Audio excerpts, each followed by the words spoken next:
Justiça retributiva. Olá, bom dia. Bom dia para mim que estou aqui gravando pela manhã. Talvez para você seja boa tarde, talvez seja boa noite. Eu espero que esse áudio te encontre bem. Eu te peço perdão pela minha voz. Estou aqui passando por uma recuperação, na verdade, por meio de uma gripe. Então eu espero que você tenha paciência com a minha voz. Nós hoje vamos gravar o livro de Isaías em seu capítulo 3. Nós vamos ler entre os versículos 1 até o versículo 13. Nós vamos ler entre o versículo 1 até o versículo 13. Antes, você sabe, nós sempre deixamos nossos recadinhos aqui. E o primeiro deles é que você deveria comprar a Bíblia 365. Ela vai te ajudar demais a fazer a leitura do texto bíblico. Um trecho do Velho Testamento, um trecho do Novo, um trecho de Salmos e um trecho de Provérbios todos os dias. Se você assim o fizer, ao final de um ano você terá lido a Bíblia toda. Além disso, nós também temos instruído você a procurar os estudos da igreja. Nós temos estudos às segundas-feiras, às quartas, às quintas-feiras e aos domingos nós temos a escola bíblica. A escola bíblica aos domingos pela manhã e aos domingos às 17 horas, de manhã às 8h30. E você sabe, estamos aqui gravando porque nós estamos num propósito de ler toda a Escritura e lendo toda a Escritura, fazendo pequenos estudos sobre toda a Escritura para que você possa ter mais informação sobre o texto bíblico. Vamos ler Isaías capítulo 3, diz assim: Vejam, o soberano, o Senhor dos exércitos, logo irá retirar de Jerusalém e de Judá todo o seu sustento, tanto suprimento de comida como suprimento de água, e também o herói e o guerreiro, o juiz e o profeta, o adivinho e a autoridade, o capitão e o nobre, o conselheiro, o conhecedor de magia e o perito em maldições. Porém, jovens no governo, irresponsáveis dominarão. O povo oprimirá a si mesmo, homem contra homem, cada um contra o seu próximo. O jovem se levantará contra o idoso, o desprezível contra o nobre. Um homem agarrará seu irmão, um da família de seu pai, e lhe dirá: Você pelo menos tem um manto, seja nosso governante, assuma o poder sobre este monte de ruínas. Mas naquele dia ele exclamará: Não tenho remédios, não há comida nem roupa em minha casa, não me nomeiem governante do povo. Jerusalém está em ruínas, e o povo de Judá está caído. Suas palavras e suas ações são contra o Senhor, desafiando a sua presença gloriosa. O jeito como olham testifica contra eles. Eles mostram seu pecado como Sodoma, sem nada esconder. Ai deles, pois trouxeram desgraças sobre si mesmos. Digam aos justos que tudo lhes irá bem, pois comerão do fruto de suas ações. Mas, ai dos ímpios, tudo lhes irá mal. Terão a retribuição pelo que fizeram as suas mãos. Meu povo é oprimido por uma criança, mulheres dominam sobre eles. Meu povo e os seus guias o enganam e o desviam do caminho. O Senhor toma o seu lugar no tribunal. Levanta-se para julgar os povos. O tema de hoje é sobre justiça retributiva. Os capítulos 1 a 5 de Isaías mostram o contexto antes do chamado do profeta, que vai acontecer no capítulo 6. Nós já mencionamos isso. Aqui, uma vez mais, ele vai exibir o sinal ou os sinais de uma sociedade totalmente deteriorada pelo pecado. O Senhor vai mostrar, por meio dos seus profetas, e aqui inclui Isaías, como o castigo de uma Israel impenitente vai vir. E esse castigo vai vir pela introdução de exemplos aqui, líderes imaturos. Nós vemos isso no versículo 4. Nós vemos que haverá uma fragmentação social e uma fragmentação moral, e nós vemos isso no capítulo 5. E nós vemos que toda liderança, toda noção de liderança cai em descrédito total. Nós vemos isso nos versículos 6 e nos versículos 7. Então, só apenas trazendo alguns exemplos de como o castigo de Israel virá das mãos do próprio Deus. E como Deus vai começar esse castigo. Deus vai começar esse castigo tirando todo o sustento, todo o suprimento da boca de Israel. A interrupção do suprimento básico de comida, de bebida, é a retenção das bênçãos mais essenciais da criação. E é isso que Deus fala que vai começar a fazer. Veja no versículo 1, na sua parte B, logo irá retirar de Jerusalém e de Judá todo o seu sustento, tanto o suprimento de comida como o suprimento de água. A interrupção desse suprimento básico, a interrupção das coisas mais básicas para a vida. Nos versículos 2 e 3, nós vemos que a noção de que Deus vai tirar absolutamente tudo, a noção de que a sociedade está totalmente degradada, porque não há mais uma preocupação com o legítimo. Veja, nós temos o legítimo, nós temos o conselheiro, mas nós temos o ilegítimo, vivendo no meio dessa sociedade, o conhecedor de magia. Você vê que o abandono da verdadeira religião, como acontece com o povo de Israel, vai gerar nesse povo uma vazão, uma busca por sinais, por superstições, um interesse grande em presságios. Veja, o perito em maldições. Então, às vezes, nós pegamos um texto como esse e não entendemos, falando, olha, mas Deus está falando aqui que Deus vai acabar com absolutamente tudo, mas ele fala que vai acabar com o capitão e com o nobre, o conselheiro, o conhecedor de magia, o perito em maldições. E aí você fala, tem coisas aqui que parecem boas, mas tem coisas aqui que são ruins, então é até bom que Deus as destrua. Mas na verdade, o foco aqui não é esse. O foco aqui é observar que a deterioração moral, a deterioração de um povo que foi escolhido e chamado por Deus é tão grande que aquilo que é bom e mal se mistura. Aquilo que é bom e mal está junto e ele acha que é normal. Esse povo acha que é normal conviver com eles, o conhecedor de magia. Esse povo acha que é normal conviver com ele, o perito em maldições. E por que esse povo acha que isso é normal? Porque esse povo se afastou do que a gente chamou aqui de verdadeira religião. Esse povo se afastou do seu verdadeiro Deus, daquele que é o único que deve dirigir as suas vidas.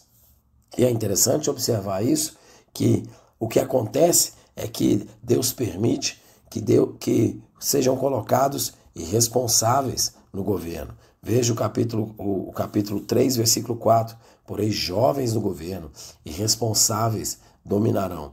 E veja o sinal de toda a discórdia que vai aparecer dentro da sociedade e todo o desprezo. O povo oprimirá a si mesmo, homem contra homem, cada um contra seu próximo. O jovem se levantará contra o idoso, o desprezível contra o nobre. O cenário, portanto, é um cenário de desolação total. A busca por líderes vira a busca de qualquer um.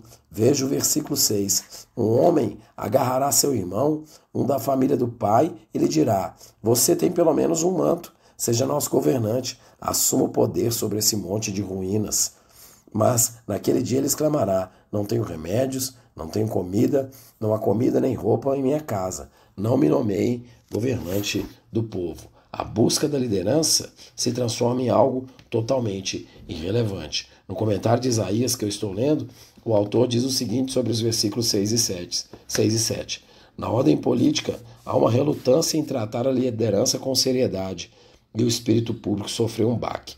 Isaías não está descrevendo eventos, mas caricaturando as atitudes em que o mérito da liderança não é a ação ponderada, mas é a precipitada. A palavra agarrará, não uma busca pelo melhor candidato, mas pegar qualquer um que esteja à mão, seu irmão da família. Não a busca pela qualificação, mas a aparência, o manto. O desespero se instalou, monte de ruínas, contagiando o candidato como proponente. A imagem na expressão não tenho remédios, não serei um curador, aquele que faz curativos, é a mesma do corpo político ferido de Isaías 1, 6. O candidato leva suas proposições ao pé da letra e recusa até mesmo as patéticas qualificações proclamadas em seu favor. Por trás dessa caricatura está a realidade da falta de disposição em assumir a responsabilidade. Isso por motivos tão frívolos quanto os apresentados em seu favor. Isaías, na verdade, descreve um colapso do caráter e da seriedade nacionais. O espírito que ameaça o bem-estar, a política e a liderança nacionais. E leva ao risco de transformar tudo isso em uma piada. O que acontece no cenário narrado por Isaías, é uma nação completamente afastada por Deus, afastada de Deus, e por isso sendo castigada por esse próprio Deus. O versículo 9 nos chama a atenção à justiça retributiva de Deus. O versículo 9 nos diz: o jeito como olham testificam contra eles. Eles mostram seu pecado como Sodoma, sem nada a esconder. Ai deles, pois trouxeram desgraças sobre si mesmos. E o versículo 10 diz que o justo ainda será preservado na sua ação. O versículo 11 retoma: mas ai dos ímpios, tudo lhes irá mal, terão a retribuição pelo que fizeram em suas mãos. É verdade que quando a gente lê os livros de 1 e 2 Samuel, 1 e 2 Reis, 1 e 2 Crônicas, nós vemos que o povo, de maneira sistemática, cai em pecado. Sistemática cai em pecado. E que Deus retarda a sua ira. Pela sua misericórdia, ele retarda a sua ira. E ele avisa por meio dos profetas, ele avisa por meio de profetas como Isaías, ele avisa por meio de profetas como Jeremias, que era necessário haver retidão do povo, porque senão o castigo viria sobre o povo. Isaías alertou ao povo sobre os riscos da desobediência e as consequências dessa atitude. Mas o povo simplesmente não ouviu. E Deus disse que levaria o povo ao exílio, levaria o povo ao castigo. E é isso que nós vemos no versículo 13. O Senhor toma o seu lugar no tribunal, levanta-se para julgar os povos. Israel foi posto em exílio pela sua contínua desobediência. Isso levou o povo a cair nas mãos dos inimigos. Bom, a gente precisa ser bem seletivo aqui para a gente encerrar esse estudo. O texto em Isaías 3 nos mostra alguns pontos bem relevantes. O primeiro deles mostra o caráter do ser humano. Em todos os livros que a gente vê, 1 e 2 Samuel, 1 e 2 Reis, 1 e 2 Crônicas, nós vemos a constância do povo em pecar, nós vemos a constância do povo de se dobrar diante de ídolos, e nós vemos que o fracasso moral do homem é visível. Isaías mostra, por meio aqui do seu capítulo 3, que o castigo vai chegar. O castigo para um povo que não consegue se manter diante de Deus. E olha, esse é o fracasso moral de todo ser humano. Aquele que não consegue se manter firme diante do seu Deus. Isso está explícito aqui e o povo será levado ao exílio. Por isso, o livro de Isaías é o livro que nos chama a esperança de que Deus, o Deus misericordioso, vai mandar aquele que é o nosso resgatador. Vai mandar aquele que resgata-nos do nosso caráter caído. Resgata-nos do nosso caráter moral completamente destruído. Mais ainda, mostra o texto a justiça retributiva em funcionamento. O texto mostra que o pecado gera efeitos na vida das pessoas, na vida da família, na vida da sociedade. E essa é uma realidade inegável. Você pode olhar e falar assim, tá vendo? Ao que se faz, ao que se paga. Esse texto aqui não é um texto de Isaías chamando a atenção às pessoas que não conhecem ao Senhor. Esse texto não é um texto de Isaías chamando a atenção a um povo que não tem a sua vida próxima a Deus. Não, esse texto é um texto para conhecedores de Deus. Isaías é o texto escrito para Deus chamando a atenção ao seu povo, que apesar de ser seu povo, permanece de maneira recorrente no pecado. E isso mostra que quando o povo de Deus se afasta da presença dele, haverá sim a justiça retributiva. E haverá um caos terrível. E que caos é esse? Esse caos é de famílias em destruição, é de sociedade em destruição e pessoas em destruição. O livro de Isaías, portanto, é muito relevante, porque ele mostra que apesar de todo esse cenário de pecado, a misericórdia de Deus é maior. Deus vai continuar trazendo justiça sobre nós na forma de disciplina, porque Ele nos ama. Mas graças a Ele, nós fomos resgatados, porque Ele levantou um ungido para livrar essa nação aqui. Essa nação que o ouviu